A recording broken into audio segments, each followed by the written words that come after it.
Hi, my name is Dr. Phillora. I'm here to present on mental health education awareness.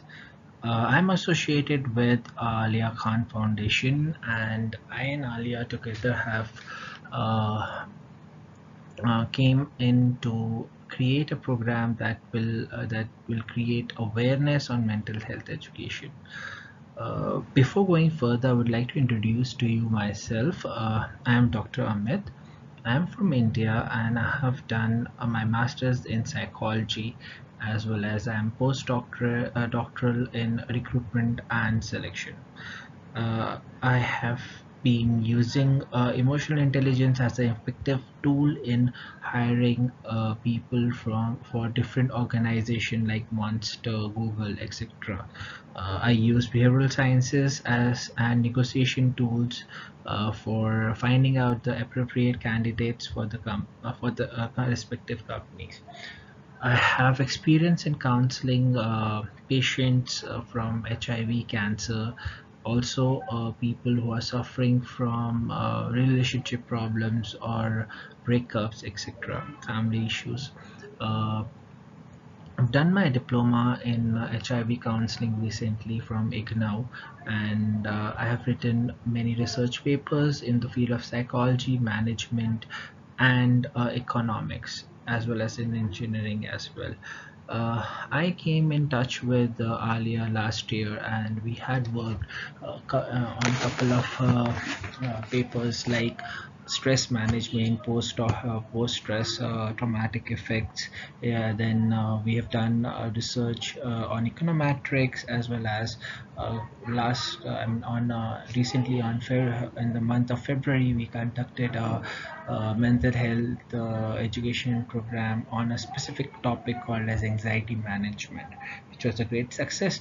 Like I said, I have experience in counseling and more than 7 years, and I've been counseling to people who are suffering from AIDS, sexual disorder, and different mental issues like depression, suicide,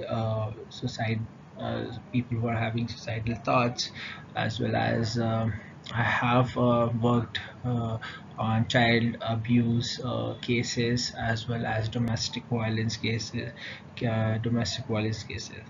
Now, coming out to mental health, uh, crore of population. We have different percentile and different percentage of people suffering from different mental illness. So there are basically different kind of people, like people who talk to themselves, who are depressed, retarded, crazy, mad, stupid, or irresponsible or careless.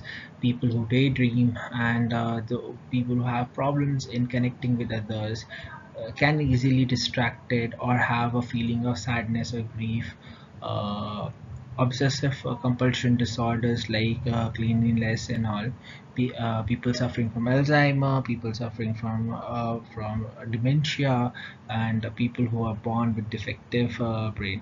They have different percentile, which ranges from 56% to 26%, and based on that, the treatment and different things are planned.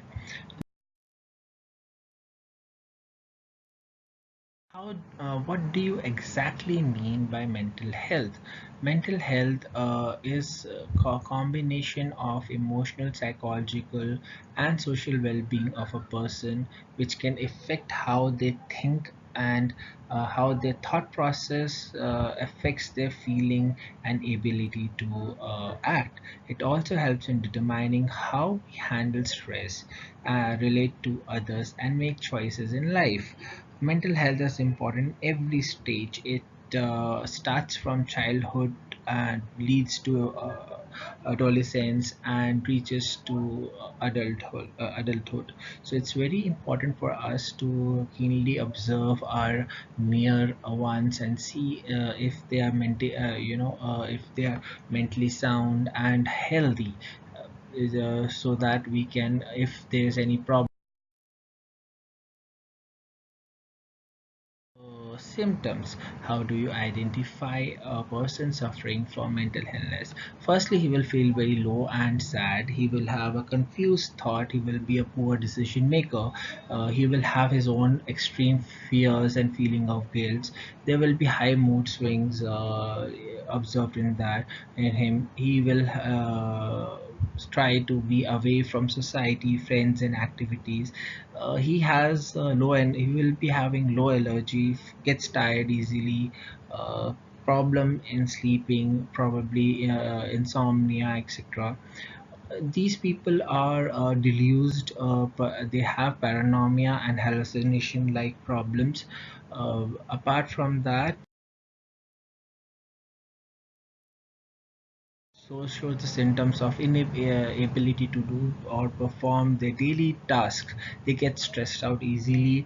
They don't understand things easily, and it's very difficult for them to understand and relate situation. They might be few people who might be subject to alcohol or might have drug abuse in them. They will show major changes in eating habits. Their sex drives will change. They will have short temper, and they will be hostile or violent. They will also show suicidal thinking.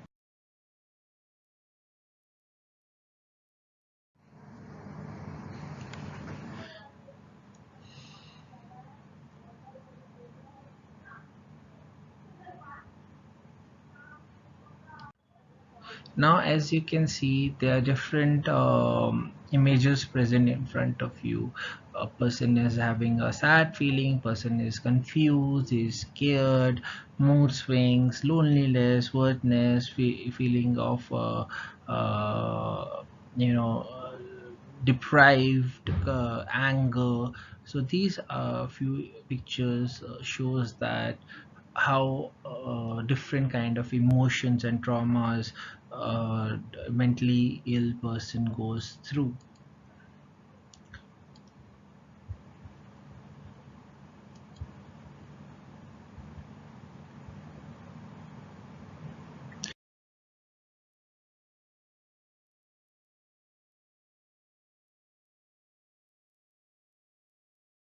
Now, let us understand how mental illness happens. So, basically, there are two factors: one is genetic, and second is environment. These two factors are divided into three parts. One is inherited traits, second is environmental exposure before birth, third is the brain chemistry. Now, what do you mean by inherited traits? Inherited traits is nothing but mental illness is more common in people whose blood relatives also have mental illness. Certain genes may increase your risk for developing a mental illness. They also uh, certain they also causes or triggers problems in their life due to which mental illness happens. Environmental exposures before birth. Exposure to environmental stressors, inflammatory conditions, toxins or like alcohol or drugs while in the womb can sometimes be linked to mental illness. Brain chemistry. There are different neurotransmitters are naturally occurring in brain and brain chemicals that carry signals to other parts of your brain and body. When the neural networks involving these chemicals are impaired, the function of nerve receptors and nerve symptoms change, leading to depression. For example, there is a chemical called as serotonin.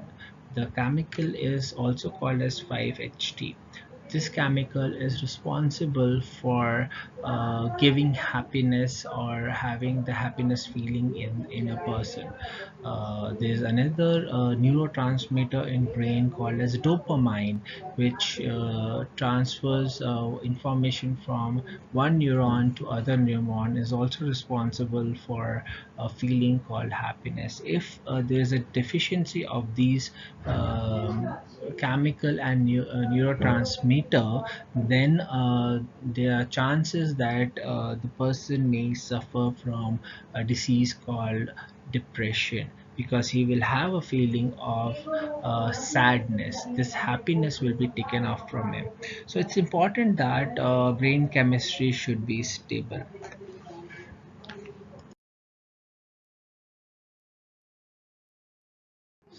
So, when it comes to risk factors, there are certain factors which may increase the chances of you suffering from from mental illness problems. One is your having a blood relative, such as a parent or sibling with the mental illness, stressful life, financial problem, loss of the person you love, or divorce, or some kind of medical ongoing conditions such as diabetes, ulcerative colitis, cancer, etc. Brain damage or post traumatic stress disorder, or traumatic experience in life, alcoholic or recreation of drugs, child abuse, neglection, and having few friends or healthy relation, previous mental illness, family conflicts, etc., can lead to mental illness. Now, what kind of complication a mental ill person can have? People of mental illness will always be unhappy, and they will not be able to enjoy their life. There will be high percentage of family conflicts in their life. They will face difficulties in their relationship. They will try to isolate themselves from society. They will be addicted to tobacco, alcohol, or other kind of drugs. They will not be able to perform well in their workplaces, or their performance will be very poor. Now, they will also face legal and financial problems. Their problems will be related to poverty and homelessness. They can be homicide, or they can have thoughts related to suicides. The immune system will be very weak, so they have hard time in resisting infection. They may have problems related to heart disease and other medical conditions. So how can you prevent from having mental illness? So first is pay attention to the warning signs, the early signs which appears as symptoms of mental illness, which I have explained to you before, and it's always get in touch with your doctor regularly, so that if there is any kind of stress or any kind of illness, can be treated in the early stage. When you are suffering from mental illness, it's very important that you get help, and you get help from the right person at the right time. Do not hesitate in that, because it will not get cured automatically. It needs it to be handled by professionals. Take a good care of yourself. Always love yourself. If you're able to love yourself, then only you will be able to love others, and will be able to stay. So, mental illness is common, and about 1 in 5 adults has mental illness in any given year. Mental illness can begin at any age, from childhood through later adult years as well. But most begins in earlier life. The effects of mental illness can be temporary or long lasting. For example, you may have depression and a substance. Sorry, you and there are chances that you may have more than one mental health disorder at the same time also. For example, a person can have depression as well as substance use disorder. There are few mental illness, common mental illness which we talk about. Is one is depression, second is suicide, third is anxiety, fourth is eating disorder, and mood disorder and dementia. Out of which, what is depression? Uh, let's see that depression is or major depressive disorder is common and serious medical illness that negatively affects how you feel, the way you think, and how you act. It's a treatable disease. Depression causes feeling of sadness or a loss of interest in activities once enjoyed. It can lead to variety of feelings of sadness or loss of interest. Apart from that, it can lead to a variety of emotional and physical problems and can decrease person's ability to function at work and home. They will not be able to perform their daily tasks properly. The symptoms are pretty same as mental illness symptoms, which I have mentioned in previous slides. Um, Now, also certain medical conditions like thyroid, brain tumor, vitamin deficiency can cause mental illness. Depression, as far as if we talk about statistics, 1 out of 15 adults suffer from depression in every year. That comes to 6.7 percentage, and 1 in 6 person that has experienced depression at some point of their life, which leads to 16.6 percentage of people. Now, depression can strike at any time, but on average, it generally appears in late teens or mid 20s. It's said that research shows that women are more likely than men to experience depression. Some studies also shows that one third of women will experience a major depressive episode in their lifetime.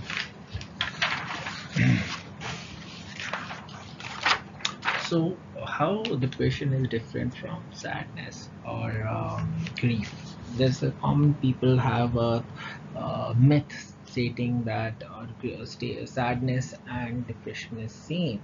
No, it is not.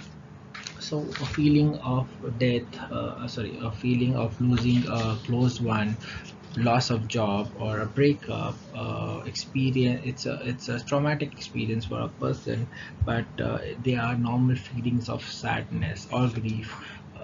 Person do feel depressed, but they are not, they're that's a temporary phase, and persons have ability to cope with them and move ahead in their life.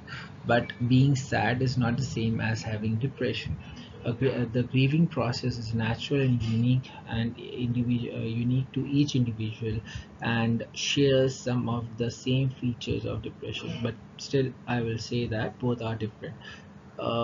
Here are the few ways by which they both are different. One is grief is painful feeling which comes in waves, often intermixed with positive memories of deceased person.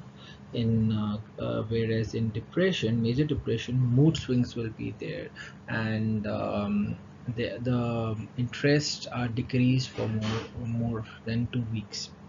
In grief, self-esteem is usually maintained. It's not harmed. In major depression, feelings of worthlessness and self-loathing are very, very common. Now, coming out to grief, for some people, death of loved one can be major depression. Losing a job or being victim of physical assault or a major disaster can lead to a depression for some people. When grief and depression coexist, grief is more severe and lasts longer than grief without depression. Despite of some overlaps between grief and depression, they both are different, not the same. If you are able to distinguish between the two, you'll be able to know what kind of help your loved one or the people needs, and the better help will be provided to them. So what are the risk factors of depression? They are basically divided into four parts: biochemistry, genetics, personality, and environmental factors. Biochemistry, there are differences in certain chemicals, like I said, dopamine and serotonin. If they have deficiencies, they may lead to depression. Genetics, if somebody in your family have, uh, there are chances that the next generation may have it. Personality, as we said, people with low esteem are more susceptible to get depressed. And environmental factor, like if a person is continuously exposed to violence and neglect or abuse, or have financial problem, they are most likely to get feeling of depression. How they get treated. So they get treated by three ways. One is medication, psychotherapy, and electroconclusive therapy, that is ECT. Medication, mostly antidepressant, is given to them. Antidepressants are different from sedatives, uppers, or tranquilizers. They are not habit-forming disease medicines. So generally, antidepressant produce some improvement within first week or two. Full benefits are not seen for 2 to 3 months. But if the patient feels little or no improvement even after several weeks, he should consult his psychiatrist so that he can alter the doses of his medication and add or substitute another depressant depressant. So in some situations, some psychotropic medicines may also be helpful. It is important to let your doctor know if medication does not work, or if you experience side effects. Psychiatrists usually recommend that patient continue to take medicines for 6 or more months after symptoms have improved. Longer term maintenance treatment may be suggested to decrease the risk of future episode. People who are at higher risk, so they should continue even the sign of improvement for next 6 months. Psychotherapy, or a talk it out therapy, is used alone for treating mild depression. So along with you know these medicines like antidepressant medicines, CBT, that is cognitive behavior therapy, is also an effective way for treating depression. CBT shows a very good percentage in showing a positive result in treatment of people who are suffering from depression. Along with, we use PMR techniques, that is progressive muscle relaxation exercises, which helps in releasing stress from the people, and it's also an effective way to get them cured. Apart from that, we also use group therapy, which involves grouping people from similar disease, and help them out in treatment. Depending on severity of the depression, treatment can take a few weeks or longer, much longer. In many cases, significant improvement can be made in 10 to 15 sessions.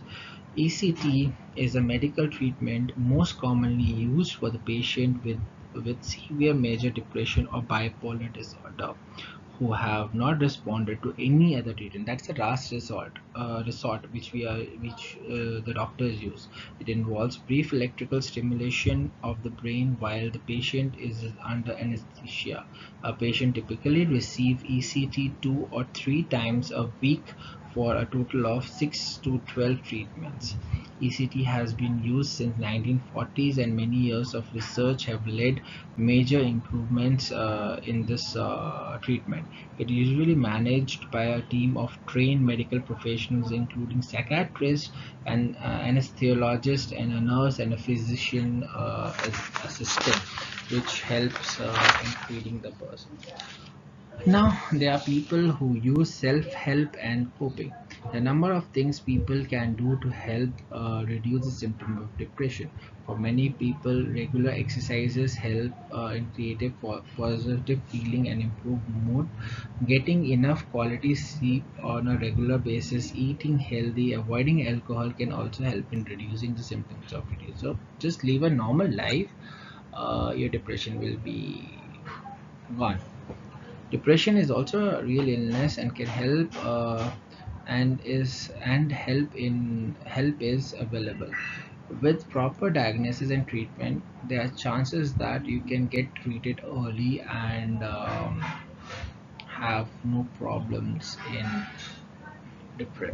problems related to depression. That will be for depression. Now we will further talk about anxiety and suicidal risk assessment. Now, how will you identify that a person is suffering from suicide? So, basically, there we have uh, divided into certain factors which will help us in identifying that a person is having suicidal thoughts or not. We call them as simplest PS. So that's an abbreviation. S stands for suicidal, I stands for ideation, M for method, P for pain, L for loss, E for earlier attempts, and S for substance use, T for troubleshooting, P for parental or family history, and S for stress and life events. So there are different key factors in which we find how a person suicidal. So now coming out to suicidal thoughts. um, we will find there are certain questions by which we'll be able to find that person is having suicidal thoughts or not. First, like for example, how to find a person is under suicidal thought, by doing suicidal risk assessment. So um, under suicidal thoughts, we will ask questions like, are you thinking to kill yourself? That's a direct question. Then ideation is that the questions like, when did the thought begin for suicide? How frequently these kind of thoughts comes in your mind? Are they continuous? Are you able to control them? On scale 1 to 10, are you likely to commit suicide? If not, then yeah, suicide not likely to kill on 1 means you're not likely to kill yourself, and 10 means yes, you definitely you're trying to kill yourself. Now coming out to methods, we'll try to identify what means they can use to kill themselves. One is that how often you thought of killing yourself, what kind of substance you have used for killing yourself, and do you have means available to kill yourself. Now pain related thing, like most important thing is emotions. So we will ask like, out of 1 to 10, how much you are in pain. If it is what brings it down to 10, what brings it down to 1, what makes you happy, what makes you sad. These things help you in finding what kind of pain the person is going to. Loss, like have you lost anybody in your family, or in past? Do you anticipate in losing anything in your life or near future? How has this loss affected you in life, and how much you spend time in thinking of that loss? Have you ever tried earlier in killing yourself, or what happened in past attempts, uh, and what happened before, after your past attempts? What happened to you that stopped you from killing yourself, or do you really want to die?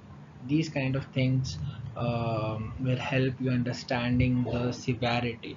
What kind of substance a person can use, so that we can remove those things from person's reach, and can save himself from killing himself. Now troubleshooting, tunnel vision, are you willing to kill yourself? What have you tried in past to help yourself in saving yourself from killing? What would you will be willing to do? Have you tried everything you can think of? Have you given up? So these kind of questions will help you in troubleshooting the person who is having suicidal thoughts. Emotion and diagnosis. So there's six key suicidal emotions, that is hopelessness, loneliness, depression, impulsive, and worthlessness. If you are able to identify those key factors, you will be able to help the person in stopping him from committing a suicide. Parental and family history. Does anyone has committed suicide in your family? Do you have family problems uh, which can lead you to think, commit a suicide, etc.? These kind of things help you in find identifying the suicidal thinking process. Stressors and life events. Do you have, what kind of stress you have in your life? What can create you to go to that extent that you can commit a suicide?